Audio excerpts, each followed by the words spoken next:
Disaster management authority ಅಂತ ಜಿಲ್ಲಾಧಿಕಾರಿಗಳವರ ಅಧ್ಯಕ್ಷತೆಗೆ ಇರ್ತದೆ. ಅದಕ್ಕೆಲ್ಲ ನಾವೆಲ್ಲ ಮೆಂಬರ್ಸ್ ಇರ್ತೇವೆ. ಅದೇ ಥರ ಯಾವುದೇ ಅದಕ್ಕೆ ಒಂದು ಜಿಲ್ಲಾಧಿಕಾರಿಗಳ ಕಚೇರಿ 24/7 ಅದು ಜಿಲ್ಲಾ ವಿಪತ್ತು ನಿರ್ವಹಣಾ ಕಂಟ್ರೋಲ್ ರೂಮು ಸಹಿತ ಕಾರ್ಯಾಚರಣೆ ಮಾಡ್ತಾ ಇರ್ತದೆ. ಇವಾಗಲೂ ಮಾಡ್ತಾ ಇದೆ, ಈ ಹಿಂದೆನೂ ಮಾಡ್ತಾ ಇತ್ತು, ಮುಂದೆನೂ ಮಾಡ್ತಾ ಇರ್ತದೆ. ಪೊಲೀಸ್ ಇಲಾಖೆ ವತಿಯಿಂದ ನಮ್ದು ಯಾವಾಗಲೂ ಯಾವುದಾದ್ರೂ ಸಾರ್ವಜನಿಕರಿಗೆ ಯಾವುದಾದ್ರೂ ವಿಪತ್ತು ಅಥವಾ ಏನಾದರೂ ಅವರಿಗೆ ತೊಂದರೆ ಒಳಗಾದರೆ ಆಲ್ ಓವರ್ ಇಂಡಿಯಾ 112 ಅಂದರೆ ಪೊಲೀಸ್ ಇಲಾಖೆದು 112ಗೆ ಯಾರಾದರೂ ಕಾಲ್ ಮಾಡಬಹುದು. ಯಾವುದೇ ಅವರಿಗೆ ಪರಸ್ಪರ ಅವರ ವೈಯಕ್ತಿಕ ಸಮಸ್ಯೆಗಳಿಗಿರ್ಬೋದು, ಅಥವಾ ಅವರಿಗೆ ರಸ್ತೆಯಲ್ಲಿ ಯಾರಿಲ್ಲದಾದ್ರೂ ಅಪಾಯಗಳಿರ್ಬೋದು, ಅಥವಾ ಈ ಥರ ಭಯೋತ್ಪಾದಕ ಚಟುವಟಿಕೆ ಇರ್ಬೋದು, ಅಥವಾ ಯುದ್ಧ ಹಿನ್ನೆಲೆಯಲ್ಲಿ ಏನಾದರೂ ಸಂದರ್ಭಗಳು ಬಂದಾಗ ಎಲ್ಲರೂ ಸಹಿತ 112 ಕರೆ ಮಾಡಬೇಕು. ಮತ್ತು ಯಾರು ಕರೆ ಮಾಡ್ತಾರೆ ಅವರ ಕರೆಯ ವಿವರವನ್ನು ಗೌಪ್ಯವಾಗಿಡ್ತೀವಿ. ಮತ್ತು ಅದನ್ನು ನಾವು ಯಾರೋ ಸಹಿತ ಅದನ್ನು ಕೇಳಿದ್ರು ನಾವು ಕೊಡೋದಿಲ್ಲ, ಯಾರು ಹೇಳಿದ್ರು ಅಂತ ನಾವು ಕೇಳೋದಿಲ್ಲ. ಹಾಗಾಗಿ ಈ ಹಿನ್ನೆಲೆಯಲ್ಲಿ ಎಲ್ಲ ಸಾರ್ವಜನಿಕರು ನಮ್ಮ ಜಿಲ್ಲಾಡಳಿತವು ಬರುವ ಯಾವುದೇ ಒಂದು ವಿಪತ್ತಿರ್ಬೋದು ಅಥವಾ ಯಾವುದೇ ಒಂದು ತುರ್ತು ಸಂದರ್ಭಗಳು ಇರ್ಬೋದು, ಅದನ್ನು ನಿರ್ವಹಣೆ ಮಾಡಲಿಕ್ಕೆ ನಾವೆಲ್ಲ ಸಜ್ಜಾಗಿದ್ದೀವಿ. ಸಾರ್ವಜನಿಕರಲ್ಲಿ ನಾವು ಇಲಾಖೆಯವರು, ರೆವಿನ್ಯೂ ಇಲಾಖೆ, ನಗರಾಡಳಿತ, ಪೊಲೀಸ್ ಇಲಾಖೆ, ಮತ್ತು ಅಗ್ನಿಶಾಮಕ ಇಲಾಖೆ, ಆರೋಗ್ಯ ಇಲಾಖೆ, ನಾವೆಲ್ಲರೂ ಸಹಿತ ಸರ್ಕಾರದ ಅಂಗ. ಸೊ ಸರ್ಕಾರದ ಅಂಗವಾಗಿ ನಾವು ಎಲ್ಲ ಇಲಾಖೆಯವರು ಸಮಗ್ರವಾಗಿ ಇಂಟಿಗ್ರೇಟೆಡ್ ಆಗಿ ಕೆಲಸ ಮಾಡಿ ಯಾವುದೇ ವಿಪತ್ತಿರಲಿ, ಯಾವುದೇ ಆಪತ್ತಿರಲಿ ನಾವು ಸರ್ವಸನ್ನದ್ಧರಾಗಿ ಕೆಲಸ ಮಾಡ್ತೀವಿ. ಮತ್ತು ಅದಕ್ಕೆ ಬೇಕಾದಂಥ ಅಣಕು ಕಾರ್ಯಾಚರಣೆಗಳಿಗೂ ಸಹಿತ ನಮ್ಮ ಒಂದು ಸ್ವಾಟ್ ಟೀಮ್ ಅಂತಿದೆ, ಸ್ವಾಟ್ ಟೀಮ್ ಅಂತಿದೆ, ಅವ್ರಿಗೂ ಸಹಿತ ಈಗ ಆಲ್ರೆಡಿ ನಮ್ಮ ಪೊಲೀಸ್ ಇಲಾಖೆ ವತಿಯಿಂದ 2 ತಿಂಗಳು ಟ್ರೈನಿಂಗು ಕೊಟ್ಬಿಟ್ಟು ಅವರೆಲ್ಲ ರೆಡಿಯಾಗಿ ಬಂದಿದ್ದಾರೆ. ಸೊ ಈ ಥರದ್ದು ನಾವು ಟ್ರೈನಿಂಗನ್ನು, ಪ್ರಿಪ್ರೇಷನನ್ನು ನಾವು ಪೀಸ್ ಟೈಮಲ್ಲಿ ಮಾಡ್ತೇನೆ ಅಂತ ಇವಾಗಲೂ ಸಹಿತ ಎಲ್ಲದಕ್ಕೂ ನಾವು ಸರ್ವಸನ್ನದ್ಧರಾಗಿದ್ದೀವಿ. ಮತ್ತು ಯಾರೂ ಸಹಿತ ಸುಳ್ಳು ವದಂತಿಗಳಿಗೆ ಕಿವಿ ಕೊಡಬಾರ್ದು. ಏನೇ ಇದ್ರೂ ಆಥರೈಸ್ ಅಧಿಕೃತ ಮೂಲಗಳಿಂದ ಮಾಹಿತಿ ಸಂಗ್ರಹ ಮಾಡಬೇಕು. ವಾಟ್ಸಾಪ್ಗಳಲ್ಲಿ ಭಾಳಷ್ಟು ಗಾಬರಿಸು ಅಂತ ಅಥವಾ ಸಡನ್ ಆಗಿ ಸೆನ್ಸೇಷನ್ ಕ್ರಿಯೇಟ್ ಮಾಡುವಂಥ ಸುದ್ದಿಗಳು ಸಡನ್ ಆಗಿ ಯಾರೋ ಒಬ್ಬರು ಬಿಟ್ಕೊಡ್ತಾರೆ. ಅದು ಒಂದು ವಾಟ್ಸಪ್ ಗ್ರೂಪಲ್ಲಿ 200 ಜನ 2,000 ಜನ 500 ಜನ ಇರ್ತಾರೆ. 1 ಸೆಕೆಂಡಲ್ಲಿ ಎಲ್ಲ ಮೆಸೇಜ್ 5 ಗ್ರೂಪಿಗೆ ಹಾಕ್ಬೋದು. 500 × 5 1 ಸೆಕೆಂಡು 2,000. ಅವ್ರು 2,000 ಜನ ಅವ್ರು ಬೇರೆ ಗ್ರೂಪಲ್ಲಿ ಹಾಕಿದ್ರೆ 1 ನಿಮಿಷದಲ್ಲಿ 10,000 ಜನಕ್ಕೆ ಹೋಗ್ಬಿಡುತ್ತದೆ.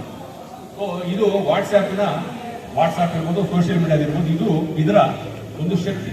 ಆಯ್ತು, ಅದನ್ನ ವಾಟ್ಸಾಪ್ನ ನಾವು ಬಳಸೋದು ಬಿಡೋಕ್ಕಾಗಲ್ಲ. ವಾಟ್ಸಾಪನ್ನು ಬಳಸಬೇಕಾಗುತ್ತೆ.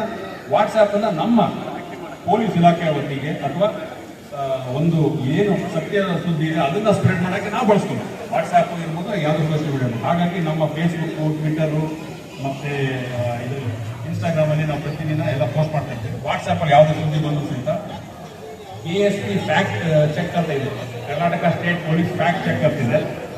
ಅದು ಅಧಿಕೃತ ವೆಬ್ಸೈಟ್. KSP ಫ್ಯಾಕ್ಟ್ ಚೆಕ್ ಅಂತ ಹೋಗಿ ನೋಡಿದ್ರೆ ಏನೇ ನ್ಯೂಸ್ ಬಂದರೂ ಸಹಿತ ಆ ನ್ಯೂಸು ಸುಳ್ಳು ಅಥವಾ ಸತ್ಯನೋ ಅನ್ನೋದನ್ನು ಅಲ್ಲಿ ಚೆಕ್ ಮಾಡ್ತೀವಿ. ಸಡನ್ ಆಗಿ ಏನು ಮಾಡ್ತಾರೆ, ಇದಕ್ಕಿದ್ದಂಗೆ ಅಲ್ಲಿ ಹಾಗಾಯ್ತು ಹಿಂಗಾಯ್ತು ಅಂತ ಹೇಳ್ತಾರೆ. ಕೆಲವೊಂದು ಆ ಥರ ಇರೋಲ್ಲ. ಇಲ್ಲಿ ನೋಡಿ, ಅಗ್ನಿಶಾಮಕ ಇಲಾಖೆಯವರು ಬಂದಿದ್ದಾರೆ.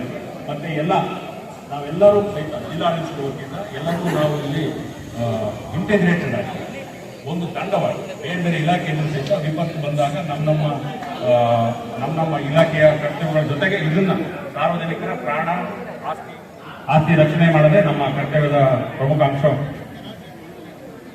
ಅಂಶವಾಗಿರುತ್ತೆ. ಆ ಹಿನ್ನೆಲೆಯಲ್ಲಿ ನಾವೆಲ್ಲ ಮಾಡ್ತಾ ಇದ್ದೀವಿ. ಈ ಸಂದರ್ಭದಲ್ಲಿ ನಮಗೆ ಮಾನ್ಯ ಸರ್ಕಾರದಿಂದ ಬಂದ ನಿರ್ದೇಶನದ ಹಿನ್ನೆಲೆಯಲ್ಲಿ ನಮ್ಮ ಪೊಲೀಸ್ ಎಲ್ಲ ಮೇಲಧಿಕಾರಿಗಳ ಮಾರ್ಗದರ್ಶನ ಹಾಗೂ ಸಲಹೆ ಸೂಚನೆಗಳ ಮೇರೆಗೆ ಮಾನ್ಯ ಜಿಲ್ಲಾಧಿಕಾರಿಗಳವರ ಸಲಹೆ ಮತ್ತು ಮಾರ್ಗದರ್ಶನ, ಅವರು ಇನ್ನೂ ಸಹಿತ ನನಗೆ ಕೇಳಿದ್ರು, ಇದು ಕೋಲಾರದಲ್ಲಾಗಿದೆ, ಇದೇ ಥರ ನೀವು KGF ಚೆನ್ನಾಗಿ ಮಾಡಬೇಕು ಅಂತ ನಮಗೆಲ್ಲ ಭಾಳ ಸಪೋರ್ಟ್ ಮಾಡಿದ್ದಾರೆ, ಎನ್ಕರೇಜ್ ಮಾಡಿದ್ದಾರೆ. ಎಲ್ಲರಿಗೂ ಸಹಿತ ಈ ಸಂದರ್ಭದಲ್ಲಿ ಯಾಕೆಂದರೆ ಪ್ರಥಮವಾಗಿ ಅವರ ಸಲಹೆಗಳನ್ನು ನಾವು ಓದ್ಬಿಟ್ಟು ನಮ್ಮ ಕರ್ತವ್ಯವನ್ನು ಮಾಡ್ತೀವಿ. ಈಗ ಇವತ್ತಿನ ಅಣಕು ಕಾರ್ಯಾಚರಣೆಯ ಸಂಕ್ಷಿಪ್ತವಾಗಿ ನಮ್ಮ RP ಸೋಮಶೇಖರ್ ಅವರು ಹೇಳ್ತಾರೆ.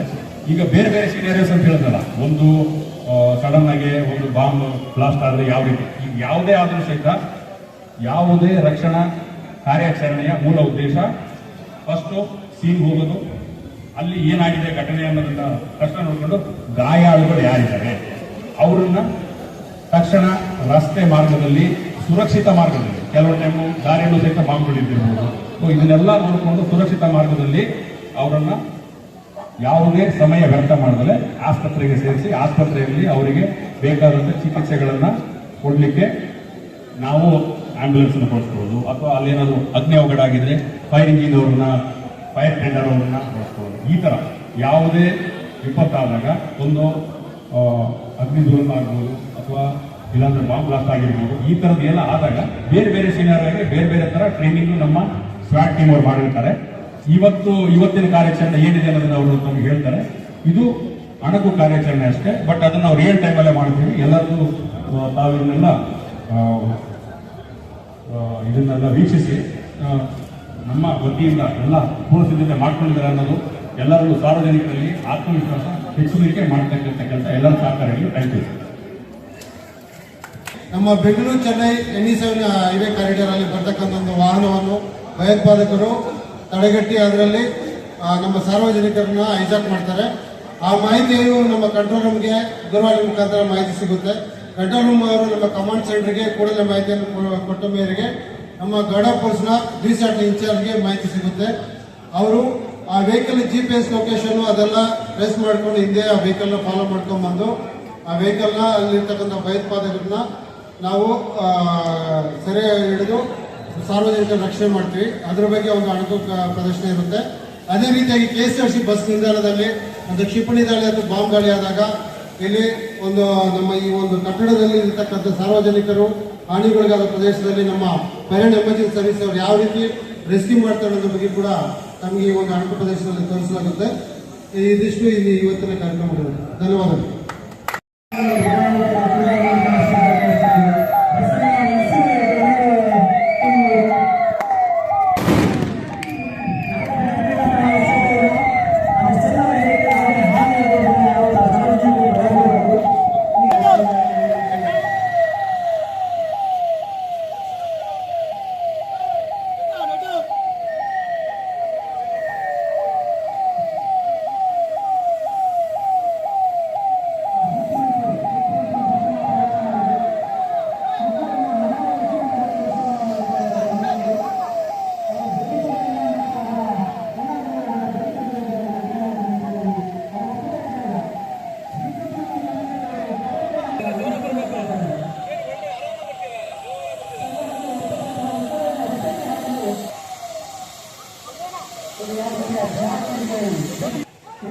ಶರಣಾಗತಿಗೆ ಸೂಚನೆ ಕೊಡ್ತಾ ಇದ್ದಾರೆ. ಹ್ಯಾಂಡ್ಸ್ ಅಪ್ ಅಂತ ಹೇಳಿ ಶರಣಾಗತಿಗೆ ಸೂಚನೆ ಕೊಡ್ತಾ ಇದ್ದಾರೆ.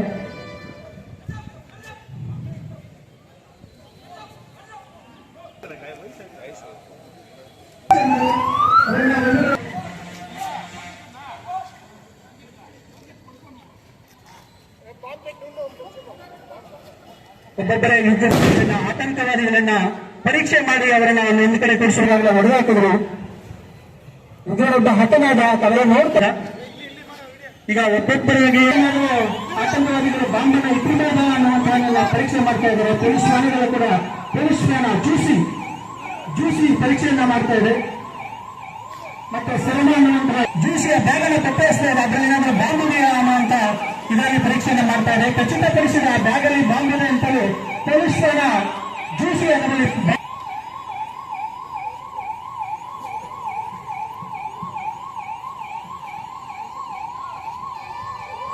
ಬಾಂಬ್ ಜಾಕೆಟ್ ಅನ್ನು ಬಳಸಿ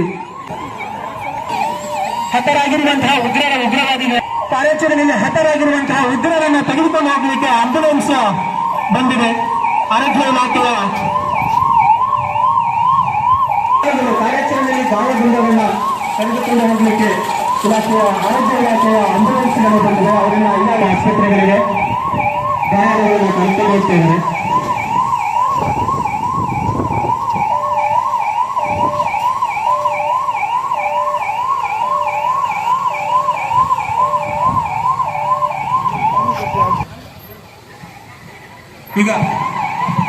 ಈಗ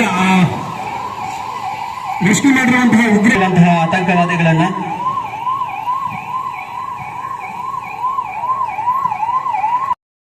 ಕಾರ್ಯಾಚರಣೆಯಲ್ಲಿ ಹೊಡೆದು ಹಾಕಿದ ಉಗ್ರರನ್ನು ಕೂಡ ಈ ಸಂದರ್ಭದಲ್ಲಿ ಸ್ಥಳಾಂತರಿಸಲಾಗ್ತಾ ಇದೆ ಕಾರ್ಯಾಚರಣೆಯ ಸ್ಥಳದಿಂದ.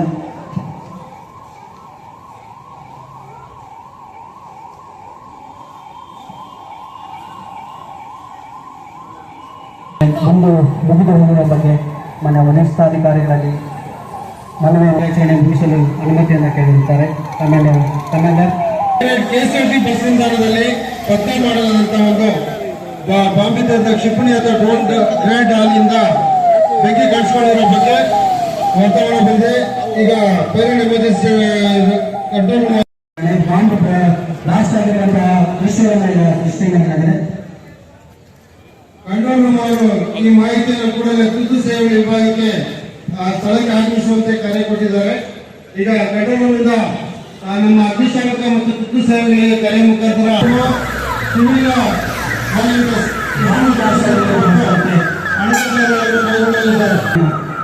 ಶಕ್ತಿ ಮಾಡ್ತಾರೆ ಅನ್ನುವಂಥದ್ದು ಕಾರ್ಯಾಚರಣೆ ಅಷ್ಟು ಚಾಟಿಚಟುವಟಿಕೆಯಲ್ಲಿ ಅಗ್ನಿಶಾಮಕ ದಳದ ಸಿಬ್ಬಂದಿ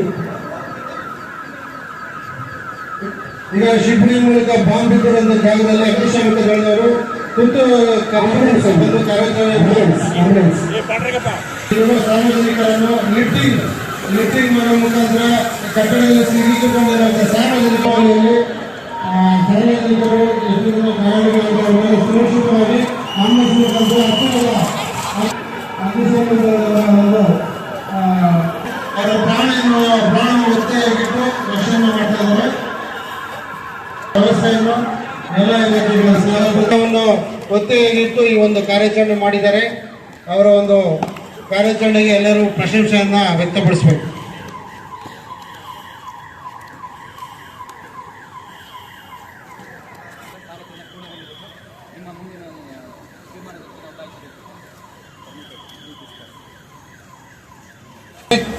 ಎಲ್ಲ ಪೊಲೀಸ್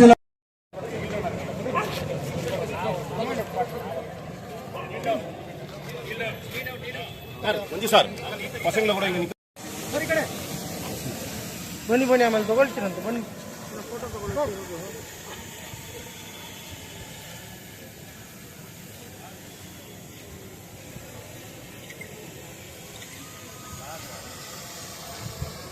ಮುಂದೆ ನಿಮ್ಮ ಕೈ ಬರ್ತಾ ಇದೆ